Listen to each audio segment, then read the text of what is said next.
గుంటూరు తాడికొండ నెడుముక్కల గ్రామంలో అమరావతి రైతులకు అండగా ఏఆర్ఎస్ పార్టీ అధ్యక్షులు జె కోటేశ్వరరావు చేపట్టిన రిలే నిరసన దీక్ష 300 రోజులకు చేరింది. ఆయన మాట్లాడుతూ రైతులకు ఎకరాకు ₹1,00,00,000 చొప్పున ఇవ్వాలని డిమాండ్ చేశారు. రైతులు భూములు అన్యాయంగా తీసుకుంటే ఊరుకోబోమని అన్నారు. తెలంగాణలో పోరాట దీక్షలు చేసి తెలంగాణ సాధించుకున్నారు. అలానే నేను కూడా ఏఆర్ఎస్ పార్టీ అధికారంలోకి వచ్చే విధంగా పోరాటం చేస్తాను. ప్రతి కుటుంబాన్ని కూడా ఆస్తిపరులుగా చేస్తానని గర్వంగా చెప్తున్నా. కూటమి ప్రభుత్వం దోచుకొని దాచుకోవడం తప్పితే ప్రజలకు చేసేది ఏమీ లేదు.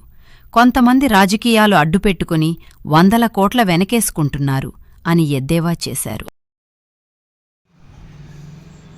భూ సమీకరణ భూసేకరణ రైతుల భూములు ఎప్పుడు ఊరకే రావు తీసుకోవడానికి.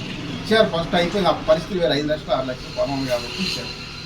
ఇప్పుడు భూమి తీసుకోవాలంటే 2013 భూసేకరణ చట్టం ప్రకారం 4 రెట్టింపులు భూసేకరణ చట్టం ప్రకారం డబ్బులు ఇవ్వాలి, ప్లస్ భూ సమీకరణంగా 1250 గజాలు ఇవ్వాలి.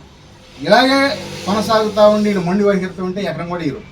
అయితే inner ring road outer ring రోడ్డుకి అలాగే ఇదే ప్యాకేజీ వర్తిస్తుంది చేయాలని చెప్పి నేను కోరుకుంటున్నాను. ఒకవేళ వీళ్ళు చేయకుండా ఊరక లాక్కుందాము అనుకుంటే inner ring road outer ring రోడ్డే కాదు, ఈ రాష్ట్రంలో ఎక్కడ భూములు తీసుకోవాలన్నా కూడా అక్కడికి ప్రత్యక్షంగా వెళ్ళి ఇదే రకంగా ధర్నా దిగుతామని చెప్పి నేను మన ప్రెస్ మీట్ ద్వారాగా అధికారులకి నాయకులకి తెలియపరచడం జరుగుతూ ఉంది.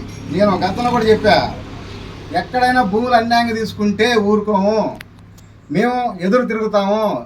మీరు కూటమిగా ఏర్పడ్డారు, వీళ్ళు ఎవరేం చేయలేరు అనుకుంటున్నారు. కావాలా ఈ కూటమిలో జనసేన వాళ్ళు బీజేపీ వాళ్ళు మాత్రం స్పష్టంగా అడిగి బతినాడు వాళ్ళని ఒప్పించి తీసుకోమని చెప్తున్నారు. దౌర్జన్యం చేస్తుంది ఒక టీడీపీ వాళ్ళే నాయకులు. దౌర్జన్యాలు ఎల్లకాలం చెల్లవో సాగో అని చెప్పి నేను తెలియజేసుకుంటున్నా.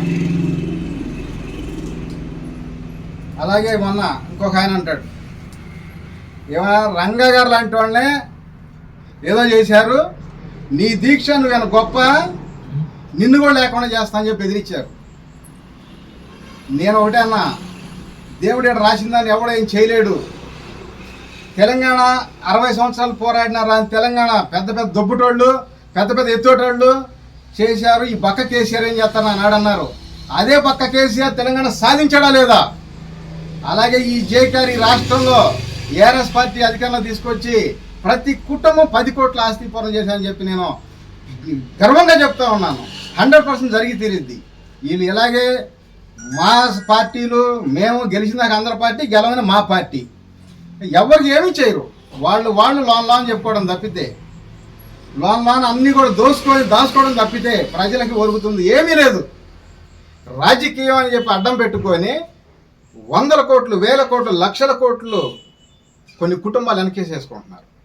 ఇవన్నీ కూడా ప్రజలకు ఎడమర్చి చెప్తాము, ప్రాణానికి సైతం పోరాడతాం, రాష్ట్రం అంతా మళ్ళీ యాత్ర స్టార్ట్ చేస్తాం, అందరికీ ఎవరని చెప్తాం. ఏఆర్ఎస్ పార్టీ అధికారులు వచ్చినట్టుగా మేము ప్లాన్ చేసుకొని ముందుకెళ్తాం అని చెప్పి చెప్తా ఉంటారు. రాష్ట్రంలో పెట్టుబడులు రావాలన్నా, రాష్ట్రం డెవలప్ కావాలన్నా ఒక కుటుంబంలో 4 అన్నదమ్ములాగా అన్ని పార్టీలు కూడా కలిసికట్టుగా పనిచేస్తేనే పెట్టుబడిదారులు వస్తారు. అంతేగాని వాళ్ళ అవసరాలకు ఒక రకంగా అవసరం తిన్నాక ఒక రకంగా మాట్లాడితే ఈ రాష్ట్రానికి పెట్టుబడులు రావు. అందుకని అందరూ కలిసికట్టుగా ఉండాలని చెప్పి నాయకులు పెట్టుబడిదారులు మాత్రం కలిసికట్టుగా తీసుకొచ్చి అందరూ మేము ఒకటే, మీకు ప్రాబ్లం లేదు, మేము అండగా నిలబడతామని చెప్పి చేయాలి. అలాగే ఎందుకంటే మేము పార్టీలు ఎలక్షన్ అంటే ఎలక్షన్ అప్పుడు పోటీ చేసుకుంటాం, 1-2 నెలలు ఎంతైనా ఏమైనా మాట్లాడుకోండి. పెట్టుబడిదారులు వచ్చేటప్పుడు మాత్రం తప్పనిసరిగా అన్ని పార్టీలు కూడా పెట్టుబడిదారులకి సపోర్ట్ చేయాలని చెప్పి నేను మనస్ఫూర్తి కోరుకుంటా ఉన్నా.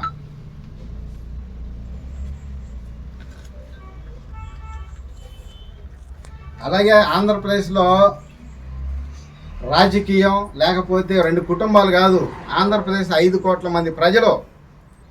ఏదో వీళ్ళు నారా కుటుంబం లేకపోతే మన జగనన్న కుటుంబం అనుకుంటున్నారు ఈ ప్రజలు, ఏదో నాయకులు అనుకుంటున్నారు కదా మేమిద్దరు 2 కుటుంబాలు శాసిస్తున్నామని.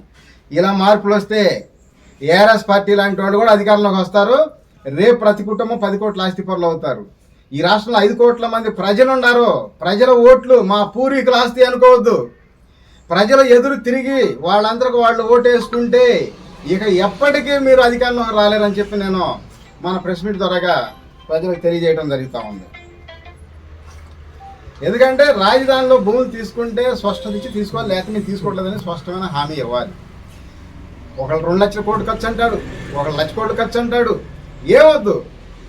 ఈ రాష్ట్రంలో సెకండ్ పూలింగ్ మీద 1,75,000 ఎకరాలు ప్రకటించారు. మీరు ఒక 50,000 కోట్లు బ్యాంకు నుంచి కానీ 2 బ్యాంకుల నుంచి కానీ లోన్లు ఇప్పియండి, 50 లక్షల కోట్ల ఆస్తి ప్రభుత్వానికి అప్పచెబుతాం. అవి ప్రజలు పంచొచ్చిన తర్వాత అలాగే సంవత్సరానికి 1,00,000 కోట్ల ఆదాయం వస్తుంది.